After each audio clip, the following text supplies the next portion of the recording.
Okay, so magandang gabi sa lahat ng nakikinig at sumusubaybay ng ating programang Media Patrol. Nandito naman po tayo at magkakasama-sama sa loob ng isang oras. Para sa opinyon, talakayan, ninaing ng bayan, tumawag lamang sa 0956-512-2086. Siyempre, dito lamang po yan sa impilan ng Paranaque Net Radio Worldwide. Luzon, Visayas at Mindanao. Ito po ang inyong lingkod, Gaspar Latam, na nagsasabing sa umaga, tanghali, maging sa gabi, tayo magkakasama-sama dito po sa ating programang Media Patrol. Ngayon po ay October 27, Lunes. At kanina malakas din ang ulan dito po sa Metro Manila, lalo na po dito sa lungsod ng Paranaque. At ang ating pong mga kababayan sa mga terminal, sa mga daungan o pier, ganun din po sa mga paliparan, ay talagang dinadagsana naman ng mga pasahero para umuwi sa kanilang probensya para sa gagawing celebration ng Undas.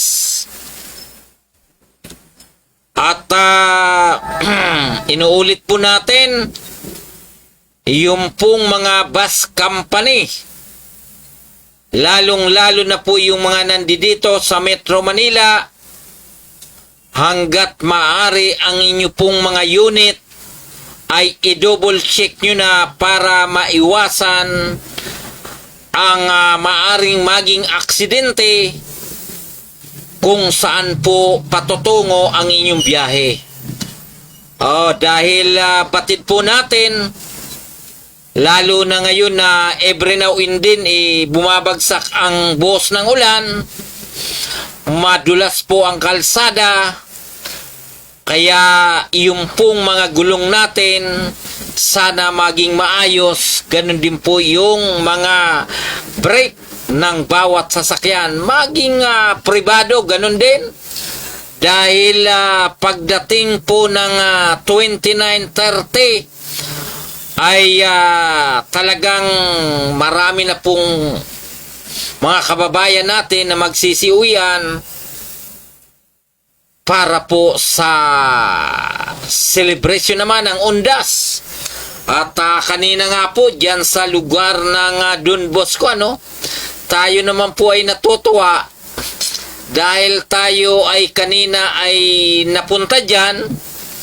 Nagkaroon po ng event, yung pong ating mga senior citizen, mga lulu at lula, para lamang gunitain ang Todo Los Santos naman. At yung pong butihing po nung barangay na ito pong si Cap Mar Jimenez ay naghandog po ng 2 awitin na nagbigay ng sigla doon po sa nabanggit na okasyon. At ito po ay inuulit po natin. Ingat-ingat po tayo dahil ito pong Todo Los Santos o All Souls Day, All Saints Day, bugso po ang uwian nito ng mga tao. Dahil nang tayo po yung 97, 98, 99, tayo po ay naging inspector ng bus na biyahe ng Metro Manila, katulad po nung Letre, Baclaran, may Kawayan, may Kawayan, Alabang. At tuwing katulad po nitong okasyon, kumukuha po tayo ng tinatawag na special permit para tayo po ay makabiyahe sa probinsya. Karamihan na babiyahe po natin, norte, Ganun din po sa lugar ng Bicol, yan po sa lugar ng Camarines Sur, tayo po ay laging nagbiyabiyahe na ang dala po ng ating bus company yung tinatawag na special permit para po makabiyahe sa nabanggit na mga lugar.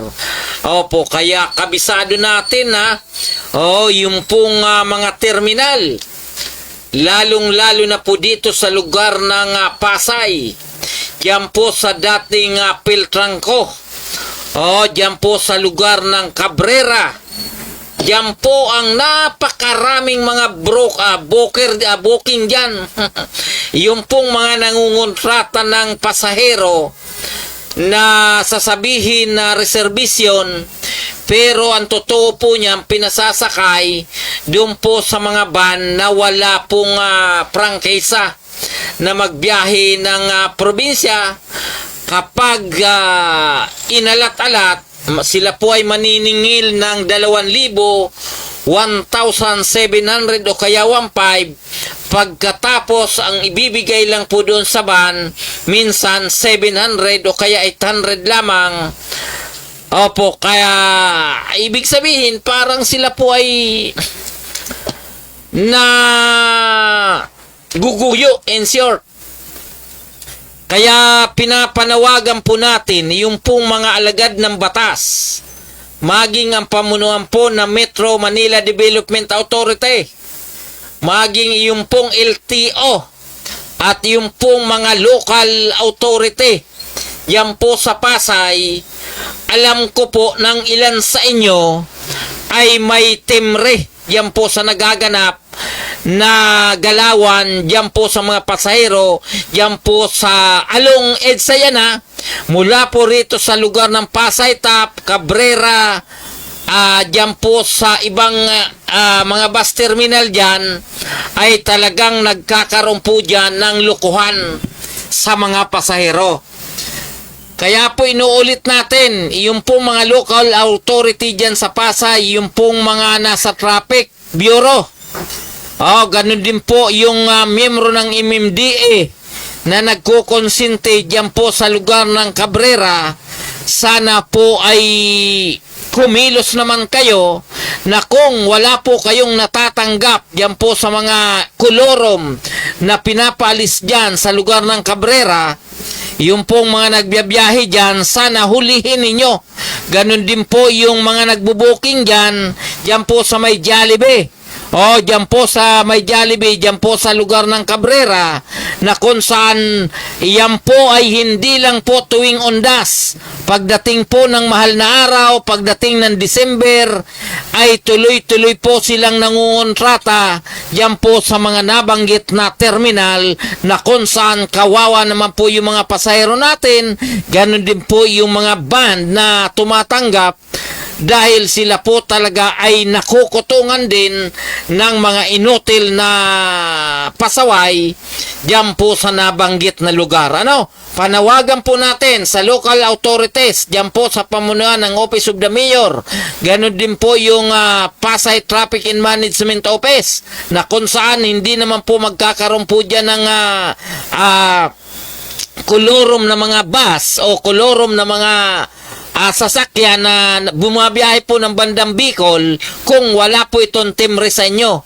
Ganon din po ang pamunuan ng Metro Manila Development Authority or MMDA na may hawak dyan sa lugar.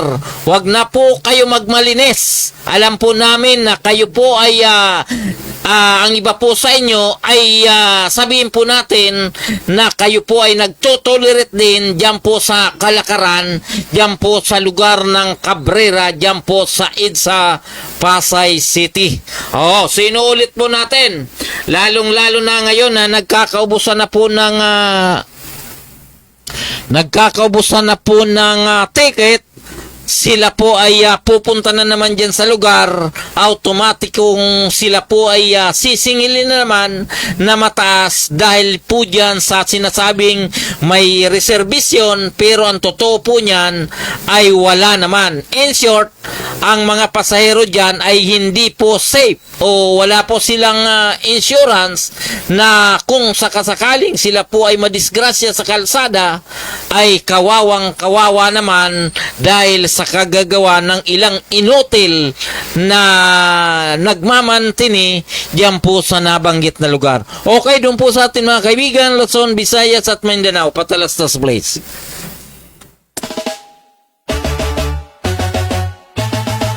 Paranaque, Netreo, kami ang kasama mo.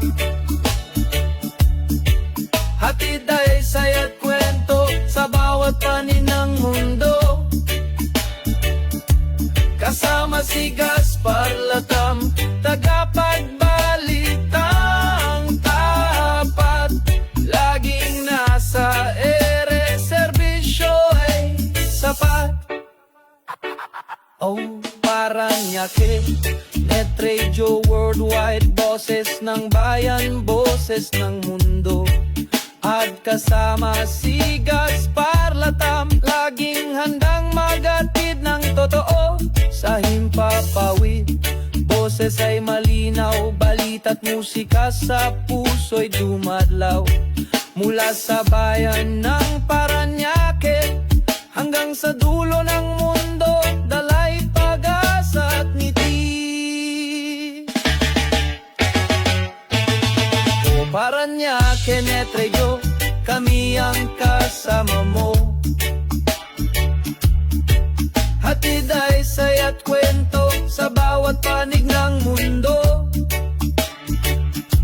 Kasama si Gaspar Latam, tagapagbalitang tapat.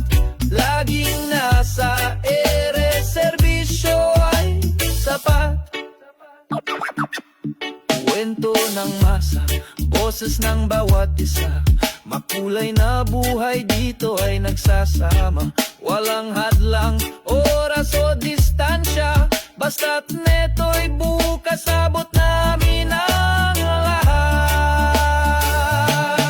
O Paranaque, Net Radio, kami ang kasama mo. Hatid ay saya't kwento sa bawat panig ng mundo. Kasama si Gaspar Latam, tagapagbalitang tapat. Laging nasa ere, serbisyo ay sapat. Ko'y Paranaque, Net Radio Worldwide, boses ng bayan, boses ng mundo. Pagkasama si Gaspar Latam, laging handang magatid ng totoo.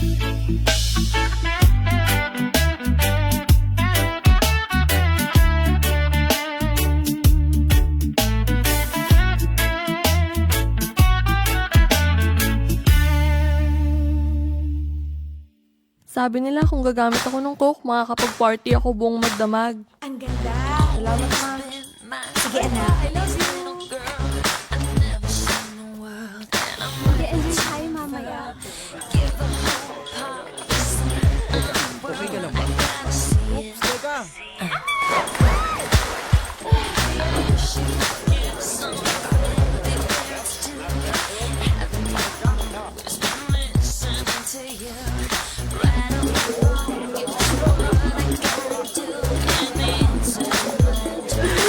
Sige na, girl. Bilis. Buksan mo na to. Ayoko.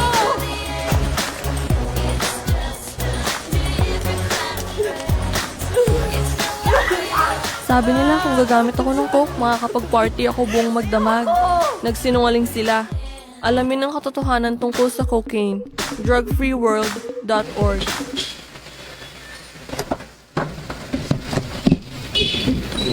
Ayan, Drug Free World International.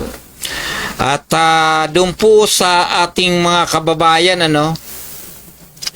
na sa kasalukuyan po ay naghanda sila tungkol po doon sa paglilinis ng mga nitso, yung pong mga mga libingan, ingat-ingat po tayo.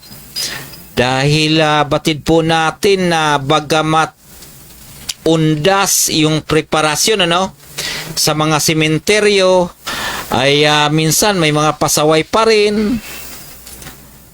At yung pong mga ipinagbabawal, naalala ko tuloy nang tayo po ay nag-duty pa dyan po sa Manila North Cemetery. 2 araw kami dyan nag-duty dati, tuwing undas. Iba't ibang uri ng patalim. Papunta na lang lahat-lahat sa sementeryo, may mga patalim pa rin.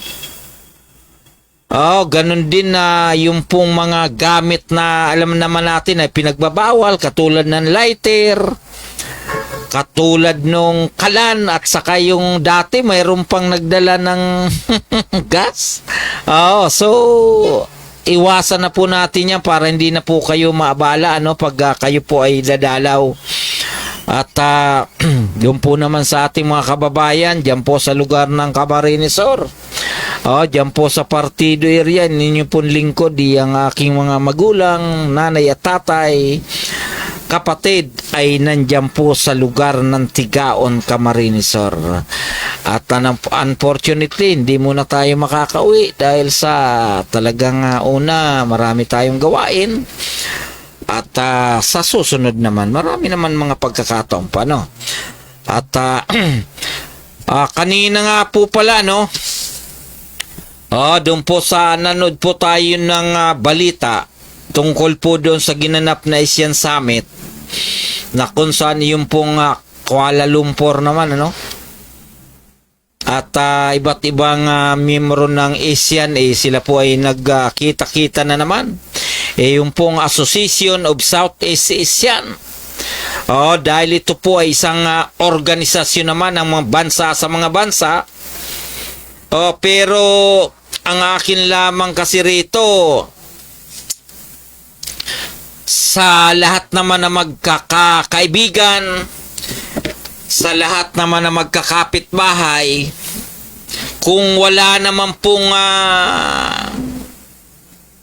gumagawa ng hindi tama, palagi naman nagkakanda, sundo-sundo yan pero ang problema po yung bansang China, na malinaw naman ang kanilang ginagawa, talagang pagpapasok, yung pagkuha ng soberenya ng ibang bansa. Sana mahirap dito na yung pong mga bansa naman na sa Asia, kung tutusin, yun naman talaga ang solusyon. Pero ang ginagawa ng China, wala naman silang pakialam kung tutusin. Dahil yung pong pinag-aagawan na yan, iba't ibang bansa naman ang may sakop yan. Pero yung pong China, wala naman silang pakialam. Di ba ngayon, sasabihin ng Association of Southeast Asian na sana maresolba yan, bansa sa bansa. Kung hindi naman nakikinig yung China, mas maganda po siguro na ilabas nyo na yan. Ilabas nyo na po ang China sa Association of Southeast Asian, para doon sa hakbang na yun, maramdaman ng China na hindi kayo sumasang-ayon, na pati yung karagatan, yung kalawakan na yan, gusto pa nilang angkinin at tayuan pa ng artificial island. So, malaking kalukuhan po ang kanilang ginagawa dyan kung tutusin di ba? Masyado tayo na apektuhan dyan dahil hindi naman bago sa atin na yung pong pangbubuli ng China sa ating mga mangingisda na pinagbabawalan na, yung pong ating mga barko ng Pilipinas na ilang bisis nang nasira dahil sa kagagawa ng mga iyon. At mabuti na lang may isa tayong presidente na talagang buong pusong naninindigan, buong lakas, buong tapang, na sinasabi na sa komperensya na yan ng Southeast Asian na naninindigan ang bansa, ang Pilipinas, sa territorial dumi naman na gustong pasukin ng China. Paulit-ulit po tayo, pero sana doon po sa kapwa ko Pilipino na dapat ipaglaban talaga yan na hindi po masakop ng ibang lahi o ng ibang bansa. Huwag po tayong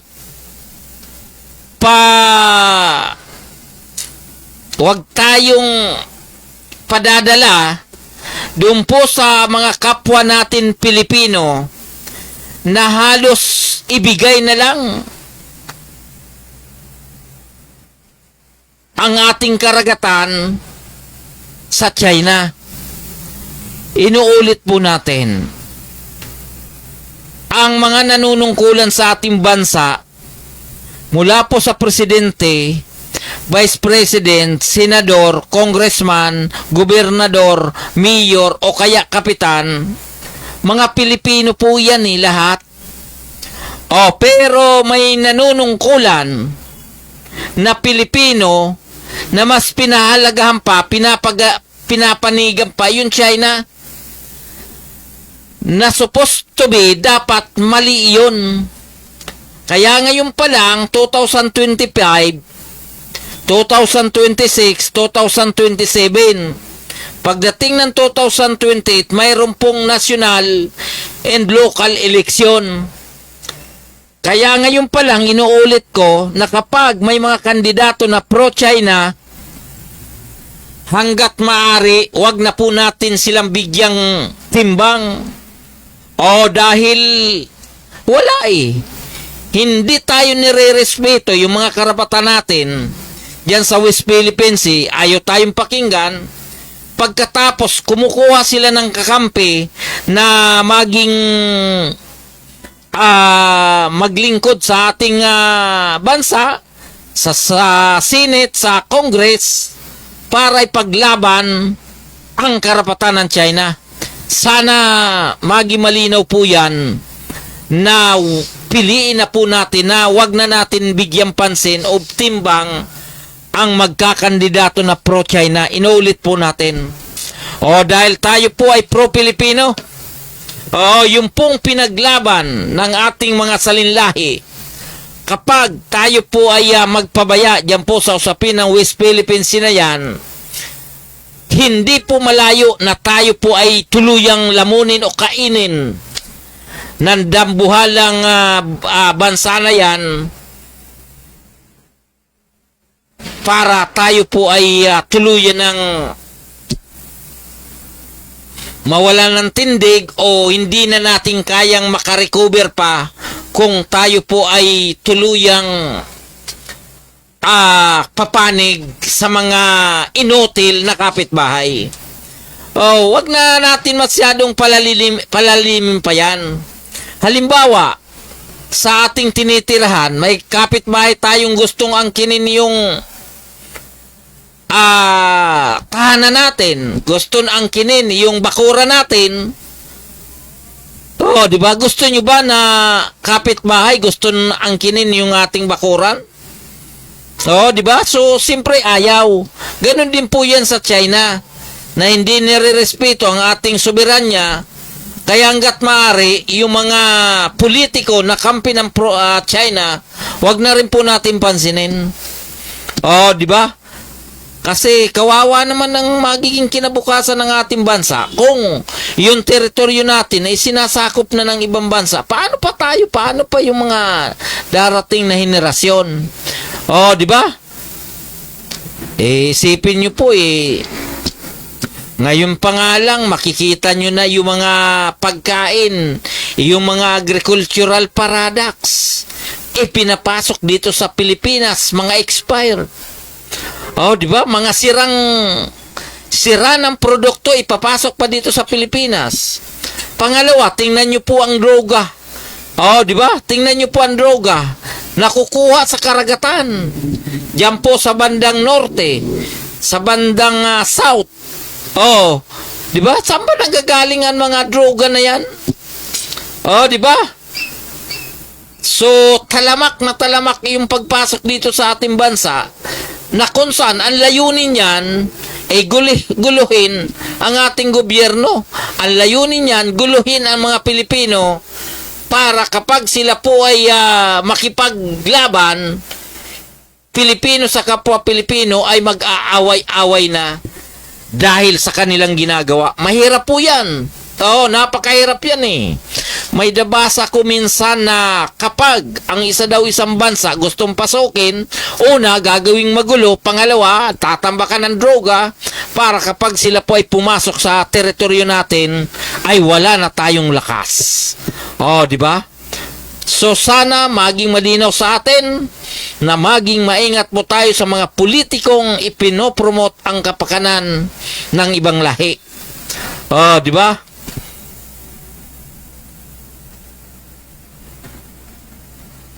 Okay, so doon po sa ating mga kaibigan, Luzon, Visayas at Mindanao, ang oras po natin ay ganap ng alas 8:46 ng gabi. Dito lamang po yan sa ating himpilang Paranaque Net Radio Worldwide. At doon po pala sa aking mga kasama, no? Sa mga kasama po natin sa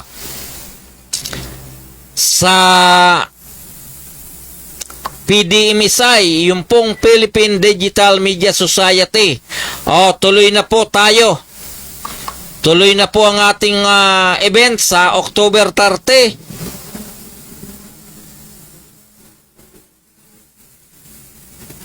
Sa ganap na alas 5 ng hapon, diyan po sa Max Restaurant, diyan po sa lugar ng Barangay San Antonio, Paranaque City. At ganun din po yung mga kasama po natin sa Paranaque Net Radio Worldwide, lalong-lalo na po yung ating mga officer, ay asahan po namin ang inyong pagdalo dahil ito po ay pang 7th anniversary na po ng Paranaque Net Radio. At ito naman po ay ating pong trinabaho mula pa po noong 2018, 2019, 2020. Panahon po ng pandemic. Tayo lang po ay nakipagsapalaran na maghati ng mga balita, mga kaganapan dito po sa lungsod ng Paranaque, di ba? October, November, yung pong 2020, 2021, 2022, very limited po yung galawan noon, pero po ang inyong lingkod ng ating mga kasamahan po mula po sa Unit 1, Unit 3, Unit 4, Unit 5 ay tayo po ay tuloy-tuloy na naghatid ng mga balita, mga kaganapan dito po sa lungsod ng Paranaque. Kaya yung pong dares dyan, ano? Yung pong iba dyan na tila feeling nila na sila na po yung sila na po yung mga di ba? Na dayo na nga lang lahat-lahat. Feeling nila sila na lang po ang nagmamalasakit sa lungsod ng Paranaque. So, mahirap po yan. Di ba? Lalo na kung ikaw naman ay department head, bagong-bago pa lang naman kayo, tapos magpipiling na kayo na yung may authority sa lungsod ng Paranaque, mahirap po yan, ano? Okay, so, paalala lang po, ano? Tayo naman po ay, inuulit ko, 2004 pa, ang iyong lingkod po ay nasa larangan na ng pamamahayag. Kaya doon po sa kapwa ko mamamahayag, ano? Kung marami kayong kwento, hindi masama na ikwento nyo na lang po yan sa pagong. Di ba? Kasi ikwento nyo na lang sa pagong kung sakasakaling gusto nyo magpasiklab. Wala pong masama doon. At inuulit po natin, ganun din po sa mga leader, yung mga leader na nagsasabi na sila daw talaga ay original. Mag-isip-isip din kayo dahil kilala namin kayo eh. Di ba? 5 beses tumakbo si Mayor Cap Pablo Olivares bilang mayor ng lungsod ng Paranaque. Di ba? mula 97, 2000, 2003, 2007. Ayan. O, di ba? So, bistado namin kayo kung saan kayo nakapanig ng mga panahon na yan. Kaya, wag na po kayo masyadong magbigay ng ano. Wag na po kayo masyadong magbigay ng magpasiklab. Bistado namin kayo. Ano? Pinuulit po natin. Bistado namin kayo. Para magkaalaman kasi yung iba yung iba kasi nag-iipal. Nang iba po kasi palibasa mula 2013 hanggang 2025 nakaupo sa lungsod ng Parañaque ay Olivares. Kung sila po ay sumiksik, akala nyo po sila na po yung nagpagod mula mo nung mga panahong hindi pa nakakaupo. Inuulit po natin, ay magkalinawan po tayo, inuulit po natin at magkalinawan po tayo na sana yung pong sumingit, yung mga umipal, bawas-bawasan nyo naman bawasan nyo lang dahil bistado naman namin kayo. Di ba? Inuulit po natin, bistado namin kayo. Inuulit natin. Okay, tuloy-tuloy na po tayo sa ating mga balita. Sinasabi reclamation disguised as flood control projects. This is a reclamation project in Laguna de Bay that Department of Environment and Natural Resources or DNR Fund was presented as a flood control project. Yun ang mabigat. Reclamation pala. Di ba? Kanya-kanya talagang diskarte sa buhay. Pinalalabas yung pong reclamation disguise pala ginagawa, sinasabi flood control, ginastusan ng gobyerno, yung po pala ay lumalabas na reclamation. Diyan po ito sa lugar ng Laguna de Bay. Diyan po sa lugar ng sakop ng Laguna, alam ko natin ito, Muntinlupa, Taguig, Taytay, papunta doon sa dulo ay sakop po ito ng Laguna de Bay. Yung po itong lugar na to, kabisado ko po ito dahil dati-rati ito po talaga ay nadadaanan na natin lagi. Pagkatapos yung pamangkin ko ay nagkaroon po ng transaksyon diyan po sa lugar ng Laguna de Bay na kung saan may mga informal settlers po diyan na nakatirik diyan po mismo sa lugar ng Laguna de Bay na ang karamihan po sa kanila ay nagtatanim ng mga kangkong. At kapag tagulan, ito pong Manila de Bay ay talagang malalim. Pero pagdating naman po ng tag-init, yung pong lugar mababa. Ngayon, may mga pasaway po dyan na sinarili na nila yung pong pangpang ng Laguna de Bay na kung saan kinokultivate po nila ito para taniman po ng kangkong. Yung iba naman po ay ginagawang pisman. Ngayon, moving forward po tayo, yung pong Manila de Bay ay marami na pong nag-aangkin dyan, lalong-lalo na po yung sinasabi nila na sila po ay nagde-develop na gagawin tinatawag na housing projects na kung saan ito po ay sinasabi na kanila na po itong patitituluhan. Yung pong kanilang in short, yung pong kanilang binabantayan lugar.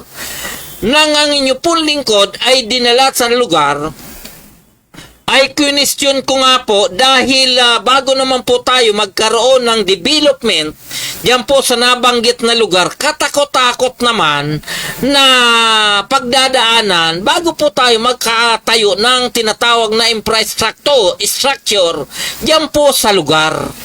Oo, dahil siyempre, batid po natin na yung po ay Laguna Lake. Lake po yan, kontrolado po yan ng gobyerno. Ngayon, kung magkakaroon po ng titulo yan, katakot-takot din pong dokumento ang inyong ipoprovide.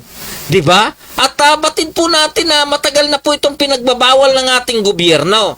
Ngayon, ang hindi ko lang po malaman kung bakit yung pong lugar ng Laguna de Bay na to ay hindi na control ng Laguna Development Authority, yung Laguna de Bay Development Authority, di ba? Mayroon pong Laguna Lake Authority. Ganon din po yung pong DNR, yung pong Department of Environment Natural Resources, na kung saan sila po ang may control nito. Maliban sa lokal na authority, siyempre, Muntinlupa, may jurisdiction din sila dyan, Taguig, Taytay, papunta po doon sa dulo, yung po mga local authorities po dyan, siyempre, may paki sila. Ngayon na nagtataka lang po ako, nang ako po ay pumunta dyan, napakarami pong ginagawan reclamation. Reclamation. At ang sinasabi nga po ngayon, yung pong expose na yung pong palang tinatawag na flood control project, yung po pala ay reclamation. Kita nyo na pong kalokohan yan. Di ba? Yung pong Laguna de Bay, napakalawak po yan eh. Yun actually, marami na pong naloko dyan eh. Hihingi po sila na sabihin, ibibinta yung per square meter yung tubig. Isipin mo, pati yung pamangking ko naloko dyan eh. Dahil sinasabi nila na kami na ang bahala magpatitulo. Kami na ang bahala sa DNR. Kami na ang bahala sa local government unit. Lahat ng dokumento, kami ang bahala. Kaya yung pamangking ko nagkandaloko-loko din na nangyari. Yun po ang katotohanan dyan sa lugar ng Laguna de Bay na yan eh. Ngayon, may lumabas na yung po pala na ginagawan mga reclamation dyan, sinasabi na flood control, pero ang katotohanan po pala dyan ay reclamation ang kanilang ginawa. Okay, so yung po ang mabigat mabigat po yung nangyari na natuklasan din po ng nakatuklas man, mabigat, ay tila DNR pa. So nasan po yung DPWH? So lumabas na po yung mga DPWH po dyan, kung sino naman mga kontraktor yan. Bagamat ninyo po lingkod ay talagang umay na. Pero hindi pa rin natin maiwasan na bulat-latin yung puntungkol dyan sa mga flood control na yan na nagkandawindang na ang ating gobyerno. Okay, doon po sa atin mga kaibigan, Luzon, Visayas at Mindanao. Ang oras po natin ay ganap ng alas 8:24 ng gabi. So bago po tayo magpatuloy, regards po natin yung ating po mga kaibigan nasa kasalukuyan ay tila sila po ay nasa magandang lugar. Yung pong ating kumpare na si kumparing Ramel Obra, ito pong si kasamang Jan Harold Ibasco Padilla, and of course ito pong si kumparing Romel Rodriguez. Nasa kasalukuyan po ay nasa online din. Regards ko po kayo at yung pong ating kasama na sila, ito pong si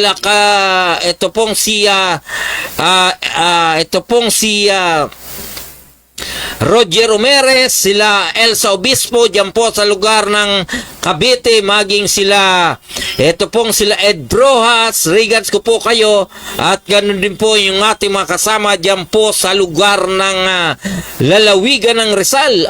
Sila Natsal Porte, regards ko po kayo.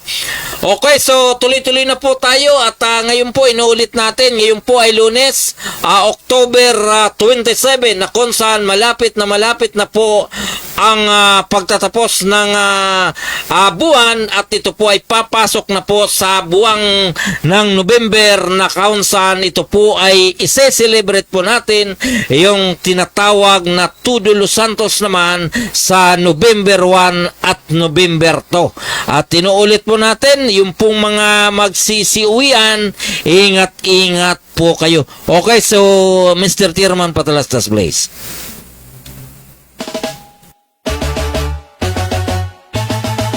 Parañaque, Netrello, kami ang kasama mo. Hatid ay saya't kwento sa bawat panin ng mundo. Kasama si Gaspar Latam, tagapagbalitang tapat. Laging nasa ere, serbisyo ay sapat. Oh, Parañaque, Netrello Worldwide, boses ng bayan, boses ng mundo. At kasama si Gaspar Latam, laging handang magatid ng totoo sa himpapawid. Boses ay malinaw, balita't musika sa puso'y dumadlaw. Mula sa bayan ng Parañaque hanggang sa dulo ng mundo, dalay pag-asa at ngiti. O Parañaque, Netrello, kami ang kasama mo. Hatid ay saya't kwento sa bawat panig ng mundo.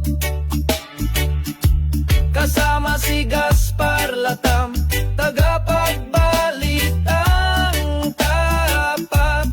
Laging nasa ere, serbisyo ay sapat. Kwento ng masa, boses ng bawat isa.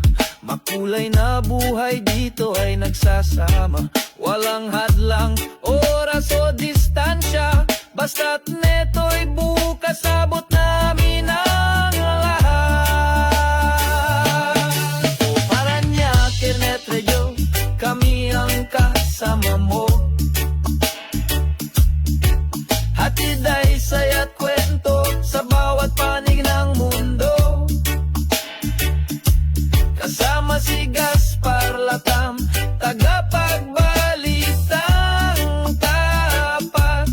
Laging nasa ere, serbisyo ay sapat. Kung Parañaque, Netrello Worldwide, boses ng bayan, boses ng mundo. Pagkasama si Gaspar Latam, laging handang magatid ng totoo.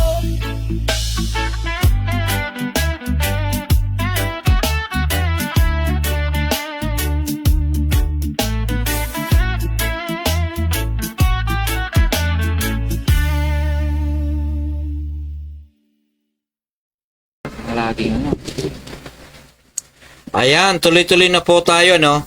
Inuulit po natin, yung Laguna de Bay na yan, marami na pong nagsasamantala dyan. Ngayon, kung pati yung tinatawag na flood control ay reclamation pa lang ginagawa, ay panibagong kahungkangan na naman yan. Panibagong kalukuhan na naman yan. Katulad po yan ng may nakita kong isang kalsada. Isipin nyo po yan Isipin nyo. Wala pang 2 taon nang ginawa po yung kalsada. Ngayon, nang ginawa yung kalsada, hindi nila inayos yung drainage, yung culvert. Dahil ang ginawa nila, basta na lang nila binuhusan ng simento yung kalsada. Actually, nasubaybayan ko rin po yun ng ginagawa. Wala rin pong mga bakal yung kalsada na ginawa. Kaya po, ang nangyari, wala pang 2 taon, kung makikita nyo, pag dinaanan nyo, yung po ay biyak-biyak na. Wala pang 2 taon po yan. Ang malungkot po rito, ganito. ayaw ko munang banggitin ang kalsada kung saan. Ang malungkot po rito ganito. Palibasa nga po, tinabunan nila, hindi maayos yung drainage. Pagdating po nung tag-ulan, pagdating ng bagyo, pagdating ng baha, ay talagang bahang-baha po yung kalsada. Napakataas po ang baha. Ngayon, gusto na naman nilang magmalinis, gusto na naman nilang gumawa ng panibagong mapagkakapirahan. Ang ginawa po nila, yung bagong-bagong kalsada, ay sinisimula na naman na tibagin, tinitibag na naman dahil lalagyan daw po ng drainage.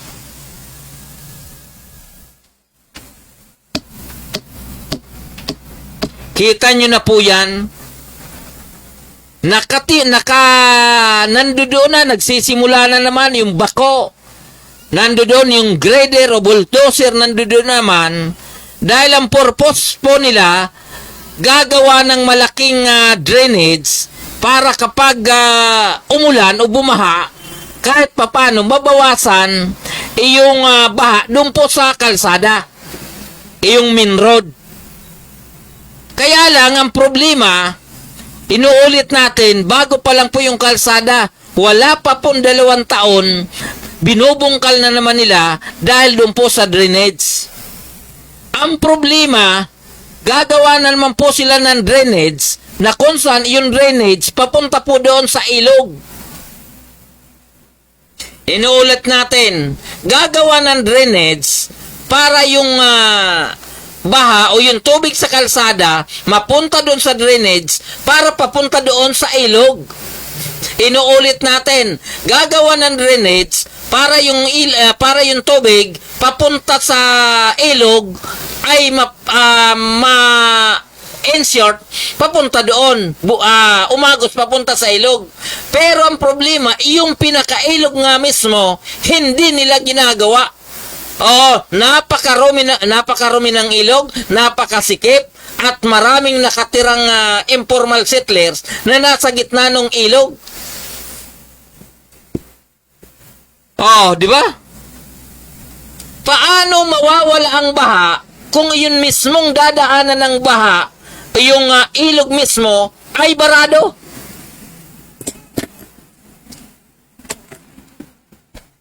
Paulit-ulit tayo, ano?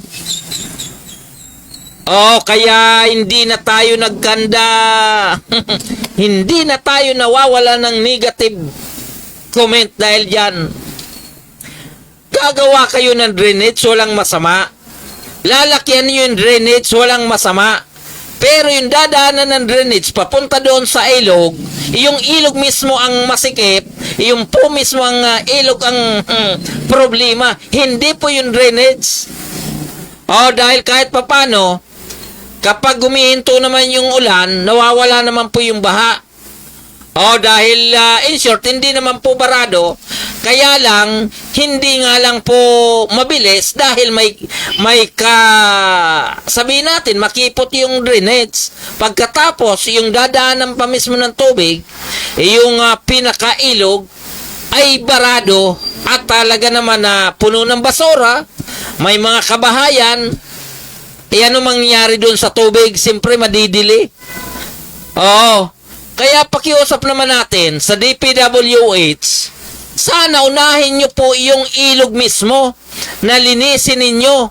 Ngayon, kung ang problema, yung mga informal settlers, ay nakakanakaw nga kayo ng bilyon-bilyon, pagkatapos yung mga informal settlers na naghahangad lang naman na sila ay mabatuhan ng halagang 50 mil, 100,000 bago umalis doon sa drainage, ayaw nyo pampatulan.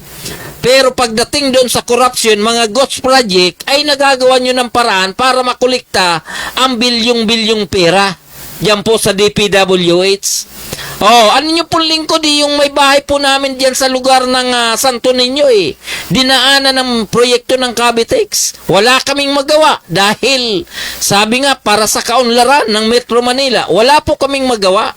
Pumayag kami. Ngayon, yung pong kaunlaran po pala na yan, ay wala pong ibang dinadanan kundi yung mga nasa informal settlers. Oo, di ba? Ngayon, yung pong mga nasa ilog na mismo, yung mga nasa sapa, pagkatapos ayaw niyong galawin, samantalang kami nga ay pumayag na hindi naman kami nasa pangpang. Oh, hindi naman kami nasa ilog, pumayag po kaming umalis. Oh, pero yung pong mga nasa ilog mismo, na supposed to be, yun ang priority, dapat galaw-galawin nyo naman yan. Oh, kasi katwiran lagi, walang pera daw, walang pera, pero ang totoo, pagdating sa korupsyon talagang kita naman natin kung gaano karaming pera ang nailalabas sa gobyerno para lamang sa katiwalian.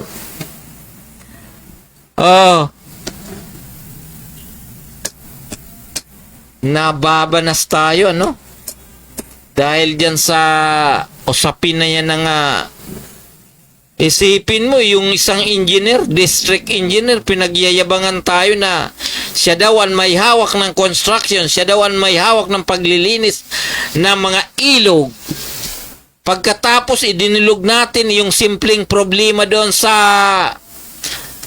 po sa ilog na napakaraming dumi. Hindi naman nalilinis hanggang ngayon. Yung pong natirang dapat ayusin na siguro mga 10 metro na hindi inayos nung kontraktor, hanggang ngayon nakatiwangwang pa rin. Pagkatapos inulit na naman yung kalsada na katatapos lang, binubungkal na naman dahil gagawan daw po ng drainage dahil nagbabaha sa lugar. Walang masama doon kung gusto nyong bungkalin. Ang atin lamang, dapat yung pinakailog ay porsigihin nyo na malinis. Pwede ba yun?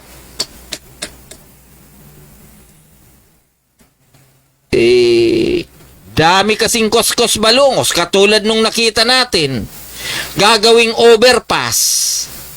Oh, di ba? Gagawing overpass. Tapos gumawa ng pundasyon, yung haligi nung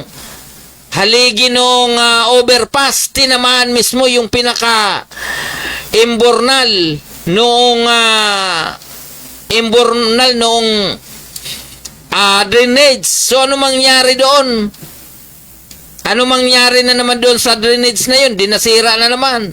Pag dumating ang baha, ano naman mangyari doon? Kaya tayo nagkakandawindang-windang Maraming magagaling. Ang lalaki ng sweldo. Pagdating doon sa outcome, dapang-dapa. Oh, di ba, Sister Sabas Leonor? Oh, pagpasensyahan mo na, Leonor, ang programa natin dahil tayo po ay naiirita dahil dyan sa pinag-uusapang bilyon-bilyon.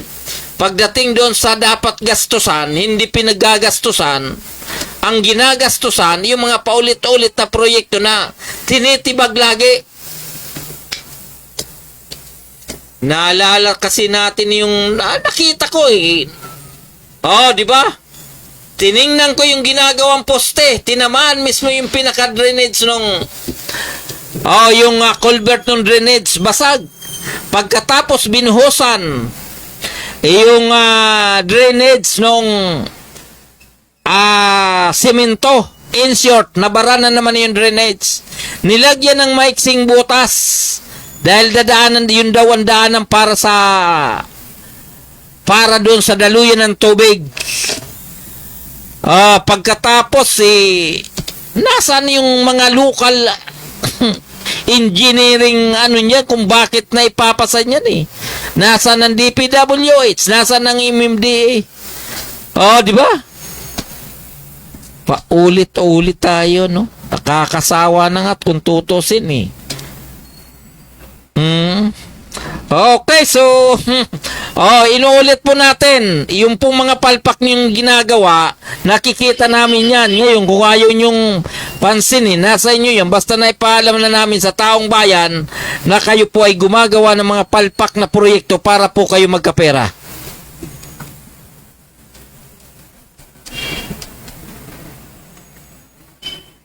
Okay, doon po sa ating mga kaibigan, ang oras po natin ay ganap ng alas 9:14 ng gabi. At malapit na po tayo magpatapos. Yung pong mga nasa online, pagpasensyahan nyo na po at yung iba ay hindi po natin na babati. Basta ang importante, nakita ko kayo sa nakita ko po kayo dyan sa online. So maraming salamat po sa inyong pag-antabay ng ating programa. At sana naman ay paki-like and share na rin kung mapipwede. At inuulit po natin, tayo po ay hindi natutulog sa kangkungan. Kung may nakikita po tayong hindi maganda, ang iba po ay pinapalampas na lang po natin. Pero kung yung paulit-ulit naman, paulit-ulit na ginagawa, nakakasawa na rin. Kaya minsan, ito po ay ating pinupuna. Dahil mga taong gobyerno naman tayo. Mga taong gobyerno naman na inuulit-ulit na kapag taong gobyerno ang pinapasweldo sa atin, sabihin po natin na buhis ng taong bayan. Opo, ngayon, kung kayo naman ay nasa matataas na posisyon, lalong-lalo na po yung mga engineer na yan na batid natin, na malalaki naman ang sweldo nyo, sana yung mga proyekto naman, huwag nyo nang balahurain, huwag nyo nang salahulain. Pagawin nyo nang maayos para hindi naman naiipit yung mga taong matitino na matitinong nanunungkulang, kaya lang dahil sa inyo nagkakanda windang-windang din.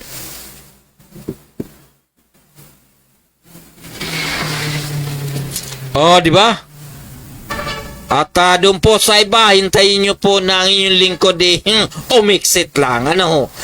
Dahil kapag ako po ay umiksit na sa akin trabaho, baka tayo ay magkahubaran talaga. Huwag kayong mag-alala. Okay, so doon po sa ating mga kaibigan, Luzon, Visayas at Mindanao, tayo po hanggang dito na lamang po ang ating programang Media Patrol. Ngayon po ay Lunes, October 27, 2025. Okay, doon po sa ating mga kaibigan, Luzon, Visayas at Mindanao, ito pa niyong lingkod, Gaspar Latam, na nagsasabing sa umagas, tanghali, maging sa gabi, tayo magkakasama-sama dito po sa ating programang Media Patrol.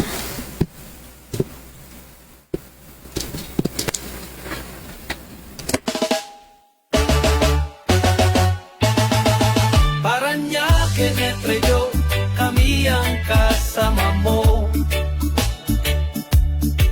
Hatid ay saya't kwento sa bawat panin ng mundo. Kasama si Gaspar Latam, tagapagbalitang tapat. Laging nasa ere, serbisyo ay sapat. Paranaque, Netreo Worldwide, boses ng bayan, boses ng mundo. At kasama si Gaspar Latam, laging handang magatid ng totoo sa himpapawid. Boses ay malinaw, balita't musika sa puso'y dumadlaw. Mula sa bayan ng Paranaque hanggang sa dulo ng mundo, dalay pag-asa at ngiti. Paranaque, Netreo, kami ang kasama mo. Hatid ay saya't kwento sa bawat panig ng mundo.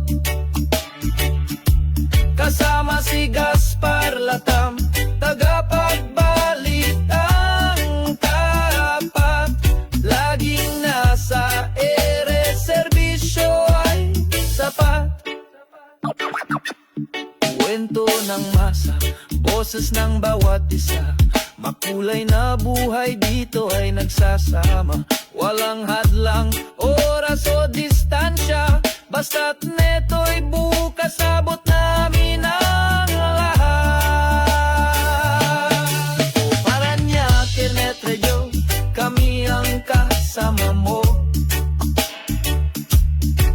Hatid ay saya't kwento sa bawat panig ng mundo. Kasama si Gaspar Latam, tagapagbalitang tapat.